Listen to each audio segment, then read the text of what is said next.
I said recently I'm working in 12 sketchbooks at the same time, and when I was doing a bit of a sketchbooks tour, I found this one, which is my gouache portrait sketchbook, and I found it was only missing 4 or 5 portraits inside. So I finished it, and I'm very excited for 2 reasons, because finishing a sketchbook is the best feeling ever, and it's also permission to open a new one. Let's see what's inside. Let's talk about the sketchbook first. This is a Stillman and Burn Beta series. This is watercolor paper, and I won't buy it again. Not that it's not a good quality sketchbook, but the paper is too white. And there is a series where the paper is ivory, which would be something this color. And I like it better when it's ivory, off-white, creamy, call it the way you want. But this is really too white. This is burning my eyes. But very good sketchbook, I would say. Good quality paper, 300 GSM, watercolor paper, and opening flat. Perfect. Hardcover. I think for this kind of sketchbook that will last for 2 years. This is a good thing. Oh, actually 2 years and a half. And the first one is a master copy from Sargent. And Sargent is pretty hard to paint, let me tell you, but I was in my master copy era. It's always interesting, and I made a video about that, but you really get caught in what you like, what is doing, and you have to overlap the two, and yeah, it gives something I'm not so sure about, but I kept going with another painter. This is an exhibition I saw in Paris. It's a Danish or Swedish painter, Peter Kreuer, and I love this profile. Thought she was really great. Well, she has a long neck, but fine. And this is not the kind of thing I would usually paint, because I'm more of a loose painter.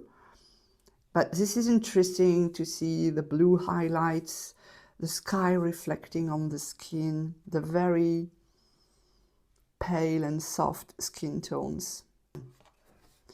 And then I don't know why, this one is watercolor. I don't know what it's doing in there, because it's supposed to be gouache. But this one slept in and said, hi, I want to be there. Another master copy is this one from Van Gogh. This was really a labor of love. He uses a lot of black and dark colors to outline the shapes and the colors in the face. I like to add colors, but this one, it was way far away from me, so I tried to incorporate it in my own painting. So this is something I painted from Van Gogh style. Not sure about it. The face is completely wonky, crooked, and I don't like it, but it's done. Ooh, this is bold. Actually, I think you have a kind of a gradation. This is a copy from Van Gogh. This is my interpretation, and you can find elements like the pattern background, the outline around the shapes.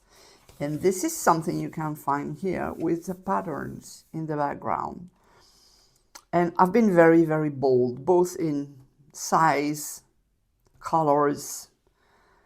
It's a bit clashy, but still I think it conveys the power, the strength of the woman.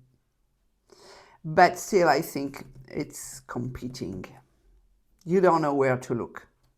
So that could be good with something a bit smaller maybe, or with a lower value in the background.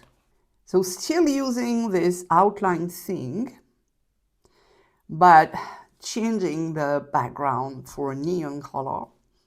I have a special love for neon colors, so I try to use them, but it's not really appropriate here. Although this is an interesting conclusion to this series coming from Van Gogh. But don't really use it after. Actually, I think outline is not really part of my style.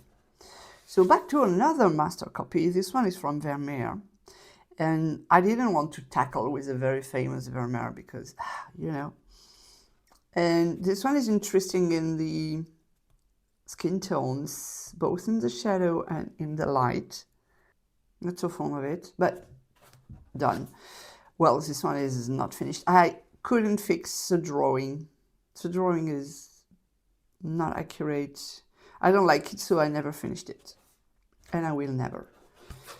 Well, if you don't recognize him, that's Pedro Pascal. That's okay if you don't recognize him.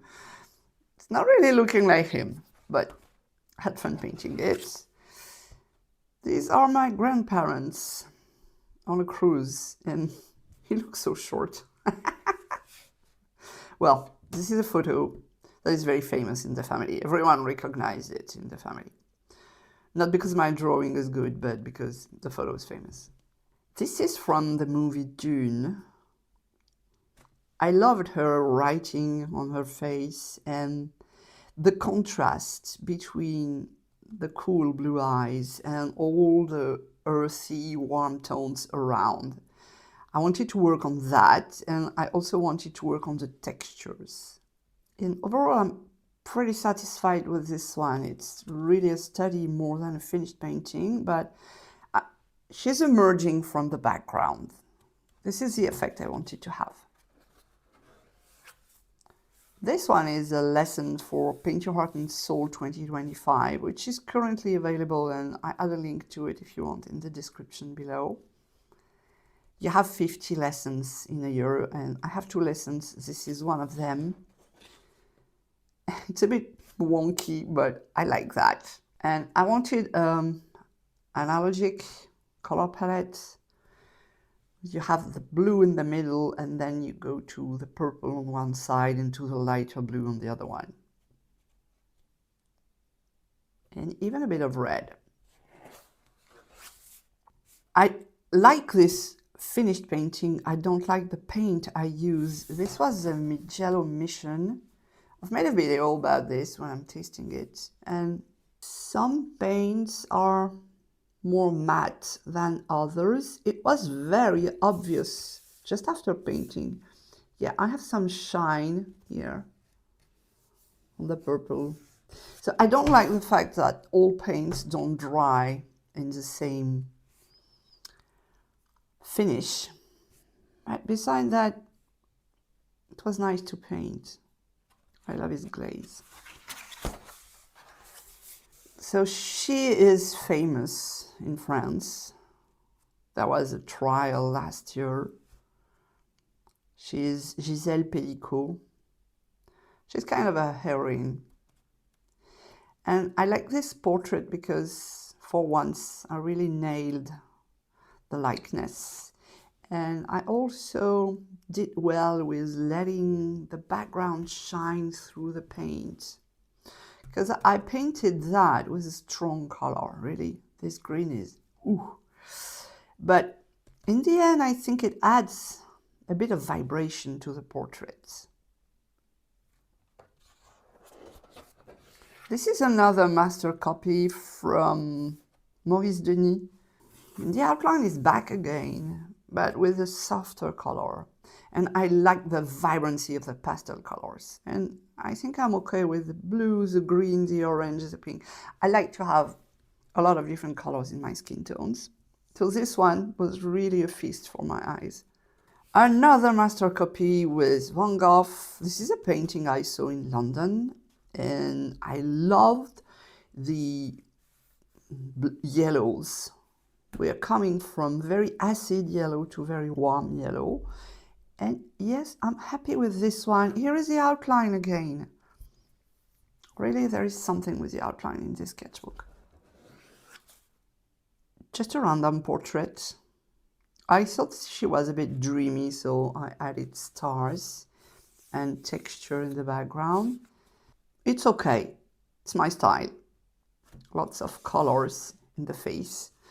Nothing really exceptional, but still a good one. This one is for Paint Your Heart and Soul 2026, and I was working on the Fauvist movement with a lot of strong colors, and I love this one. Strong colors, yes. But soft colors, yes, too. This is the second tutorial for Paint Your Heart and Soul 2026. And of course, you have recognized Modigliani. And it's not a copy, it's an inspiration. Then back to something else, because I find I don't paint men a lot. And I made this one pretty quickly. And what I love about this one, it's sometimes it's not much that you love. It's the white gap that I left between the background and the shape. It was not meant on purpose at first, it just happened to be that way, but this is something I will use more. And that would work with a colored background as well. And I like the contrast between the shadow and the very lit part of the face. I'm very happy with this one, and that's interesting to see how your style evolves. Well, this is a copy. If I find something that is not a master copy, well, like this one and this one, yeah, 2 years apart, I guess, and I think this one is better. Well, my taste. Having fun with a strange face and letting the blue background shine through as well. This is a strong one. I like it. It's fun. Another one. Yeah, I like the glaze and the beard. Ooh, you want to scramble it with your hands. And I added a lot of colored pencils on top. And the last one I did end of September. This one has strange color palette, and this one was a struggle to paint. I changed the color of the skin, I don't know, maybe 3 times, though in the end I was a bit lost in my different color palettes. I think it's okay now. Still not my best one. And this is last page. I don't like to paint on those ones, which is glued to the cardboard. And if I have to choose a fave, I think this one and this one are my favorites. I like this one too. This one I'm happy because it has a meaning to me. And maybe this one, I don't know. Which one is your favorite? Let me know in comments. And if you want to learn how to paint gouache portrait, I have a masterclass where I take you from scratch to finish. We will see 5 different ways to draw a portrait. We will learn how to mix colors for the skin tones, and it can be a lot of colors as you have seen in my sketchbook. And we will make 5 or 6 full projects during the course. It's a bit of a commitment, but at the end you will be able to paint portraits with gouache or acrylic even. You have the link in the description. Thanks for watching. See you soon.